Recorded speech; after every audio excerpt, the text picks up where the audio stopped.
Bonjour à toutes et à tous, bienvenue dans cette édition spéciale. Alors, la région n'aura pas eu cette année le titre de Miss France. Par contre, la région a Imminence qui se trouve derrière moi, ça rime.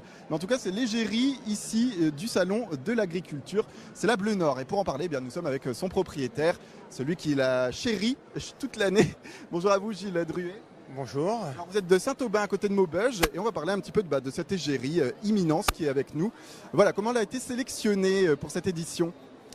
C'est une race qui a été sélectionnée pour être l'ambassadrice de la Bleu du Nord. Donc on a essayé vraiment de mettre un animal qui était le plus représentatif des animaux qu'on peut trouver dans la race Bleu du Nord, quoi. Ouais, c'est une race on le voit avec les taches bleues, elle est reconnaissable. Le but en étant égérie aujourd'hui, c'est que les gens s'en imprègnent puisque c'est une race en voie d'extinction, on va en parler. Oui, le but c'était vraiment ça, qu'en voyant Imminence, après quand les gens vont repartir et voir des animaux dans les campagnes, pourront se dire ça c'est une Bleu du Nord. C'était ça notre premier objectif, quoi. Alors pour les voir dans les campagnes, il faut déjà qu'il y en ait plus parce que d'après mes chiffres, il n'y en a que 900 dans toutes les Hauts-de-France. C'est pas beaucoup, c'est une espèce en voie d'extinction.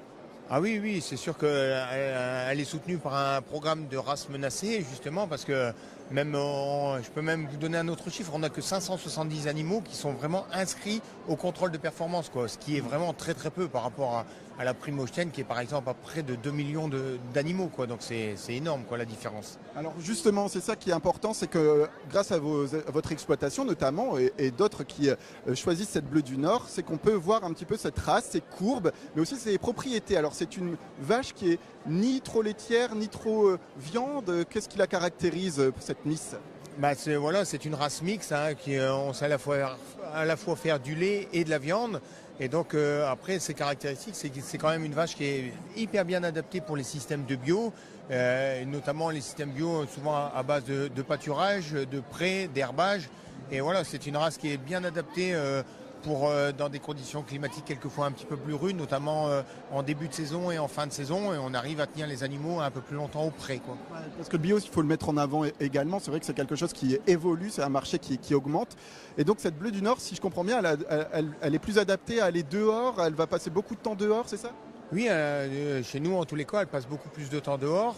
Et donc, ce qui, entre guillemets, limite les coûts, forcément, aussi bien les coûts de nourriture, parce qu'elle la trouve elle-même, que après les coûts de bâtiment ou quoi que ce soit, quoi. Ouais. Pourquoi vous l'avez choisi? Pourquoi vous avez décidé de vous investir dans la Bleu du Nord? C'est parce que vous êtes un passionné ou parce que vous y trouvez votre compte finalement? C'est un patrimoine familial quelque part, parce que déjà mes grands-parents faisaient de la Bleu du Nord. Nous, on a continué, on est tombé dedans tout petit. Et voilà, maintenant, on peut dire que c'est vraiment une passion. Et je suis très très fier que cette passion-là, elle a été transmise aussi à mes enfants, parce qu'ils sont également très passionnés par cette race-là, quoi. Ça veut dire qu'on va en voir davantage. Vous comptez, vos enfants vont reprendre l'exploitation. Il y a d'autres personnes qui viennent vous voir pour dire moi aussi j'aimerais bien le faire. Comment on fait? Oui, on a quelques personnes qui viennent nous voir, qui ont des projets de s'installer ou de faire de la diversification, et ils veulent mettre en avant un patrimoine local. Et voilà, forcément, la Bleu du Nord, c'est ça, quoi. Alors, on va parler du caractère d'Imminence. Ça va, c'est une vache qui a l'air peu farouche. Elle est même tranquille, hein. Elle a l'air bien ici au Salon de l'Agriculture. Ah oui, c'est une vache qui est tranquille, et moi, son caractère, je dis toujours, elle est très curieuse, quoi. Donc voilà, et là, ça la perturbe pas plus que ça d'avoir autant de monde autour d'elle, quoi. Ouais, parce alors, on va peut-être montrer un petit peu toutes les personnes qui la photographient. C'est vrai que c'est une véritable star. Si elle pouvait, elle signerait des autographes, j'imagine en tout cas. Vous l'avez connue quand? Vous l'avez vue bébé? Comment elle est née quand? Elle est née sur l'exploitation, hein. Elle est née le 27 novembre donc 2013. Voilà, sa mère s'appelle Feuille, son père s'appelle Figaro. Et voilà, ils nous ont donné cette vache-là. Et là, pour vous dire, elle nous a refait là une troisième fille, là au mois de novembre également, qui s'appelle Olivia et qui est toute blanche, là.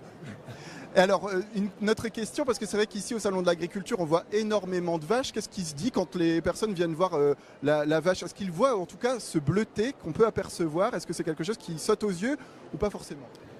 Ah si, à chaque fois on a les compliments qu'elle est belle, qu'elle est très belle, et voilà. Oui, J'aime bien après mettre en avant sa tête parce qu'elle est vraiment caractéristique de la bleue du Nord, quoi. Elle a vraiment un poil mélangé de blanc et noir qui donne cet aspect gris et en plus ça rappelle un peu nous la pierre bleue qu'on a dans notre secteur, quoi. Ouais. Quels sont les autres types de vaches qui ressemblent peut-être à la bleue du Nord et qu'on voit peut-être un peu plus? Il y en a ou c'est vraiment un cas unique? Ah non, non, cette robe-là, on pourrait dire qu'il y a la blanc-bleu qui également a les mêmes robes, parce qu'à l'origine, c'était la même race, et puis après, il y a eu une sélection qui a été poussée et orientée vers la viande, et aujourd'hui, maintenant, c'est deux races totalement différentes, mais il y a de grosses similitudes pour la robe entre ces deux races-là, quoi. Ouais. Alors justement, on va parler peut-être de cette race. Avec le salon d'agriculture, ça met vraiment un coup de projecteur. Qu'est-ce que ça vous a apporté, le fait d'être avec Imminence, l'égérie de ce salon? Bah, apporter, en tous les cas, c'est une grande fierté pour nous. Pour moi, je suis très fier pour mes enfants et pour tous les éleveurs, les 25 éleveurs qui élèvent cette race-là. Après, ce qui va me rapporter, on verra après le salon les retombées qu'on va pouvoir en avoir. Est-ce qu'on va avoir des retombées même économiques? Est-ce qu'on va pouvoir vendre un petit peu de génétique?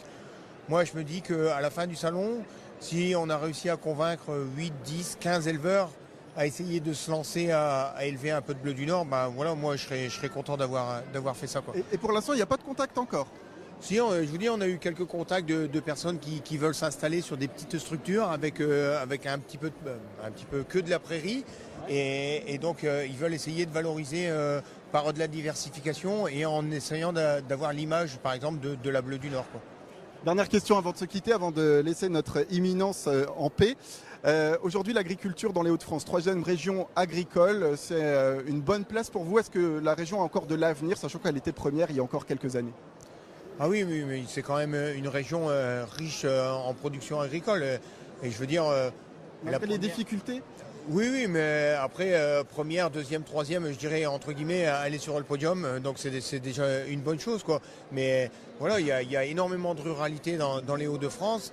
Et moi, il y a une diversification de l'agriculture dans cette région-là qui est quand même énorme. Il y a de l'élevage, des gros bassins de concentration d'élevage, viande ou lait. Il y a des zones de grande culture, de pommes de terre, de céréales. Donc, non, il y a tout dans la région Hauts-de-France et je pense qu'il y a encore énormément d'avenir pour l'agriculture. Merci d'avoir répondu à cette question, enfin à ces questions. On va vous laisser avec quelques images d'Imminence qui est juste derrière nous. Cette vache qui est la Miss France, qu'on se le dise aujourd'hui avec ce salon international de l'agriculture.